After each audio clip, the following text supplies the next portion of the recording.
আপনি যদি মার্বেলের ভালো ফিনিশিংয়ের কাজ করতে চান তাহলে মার্বেলের জয়েন্টগুলি খুব ভালো করতে হবে। বর্ডার এবং মার্জিনের কোণগুলি কিভাবে আপনি 45 ডিগ্রি অ্যাঙ্গেলে কাটবেন, চলুন এই ভিডিওতে এখন জেনে নেওয়া যাক। আপনারা দেখছেন মার্বেল ডিজাইন ইটিসি খোকন। আপনাদের একটা খুব সহজ জিনিস দেখাবো। এটা হচ্ছে বর্ডার এবং মার্জিনের কোণ আমরা কিভাবে কাটি, দেখুন পুরো অ্যাকুরেট মিলে যাবে।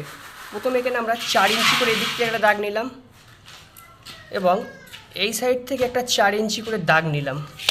তো এই সিস্টেমটি সবাই জানে, তবুও আরেকবার আমি দেখাচ্ছি, এটা যাতে নতুন মিস্ত্রিদের কাজ করতে খুব সুবিধা হয়। তো 4 ইঞ্চি করে দাগ মারার পরে আমরা দুই দিক থেকে 4 ইঞ্চি করে দাগ মেরে নিলাম। এবার দেখুন কি করছি। এবারে দেখুন সাইডে যে আমাদের বর্ডারটা হবে সেই বর্ডারটা আমরা বসিয়ে নিয়েছি। তারপর দেখুন এই দিক থেকে দেখা তাহলে বোঝা যাবে কোনো ভালো হয়। দেখুন পাথরের কোণ থেকে এই কোণ স্ট্রেট করে একটা আমরা দাগ মেরে নিলাম। এটা আমরা এখন কেটে নেব।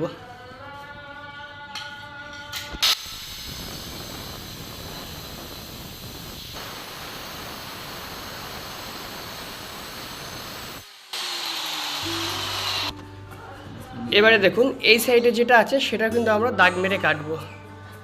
তো অনেকে কী করে, আগে একটা এখানে পাথর রেখে দেয়, দিয়ে এর উপরে এইভাবে দাগ মেরে একটা পাথরের উপরে পাথর ফেলে দাগ মারে। তো সেটা করার প্রয়োজন নেই।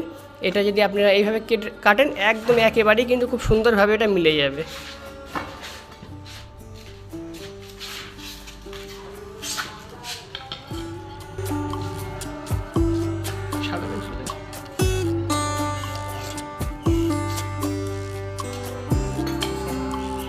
এবারে 2 নম্বর বর্ডারটা কিন্তু এখন আমরা কেটে নেব।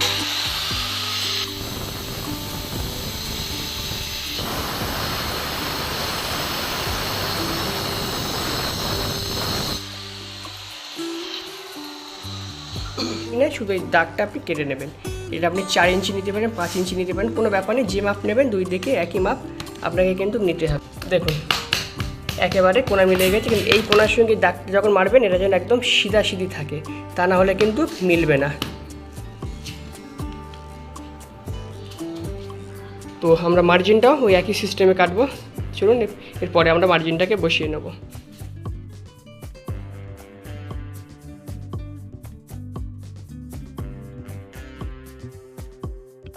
প্রিয় দর্শকগণ, আপনারা যদি আপনাদের কাজ ফাস্ট করতে চান তাহলে এই রকম ছোট ছোট টিপসগুলি ফলো করবেন, দেখবেন আপনাদের কাজ কত ফাস্ট হচ্ছে।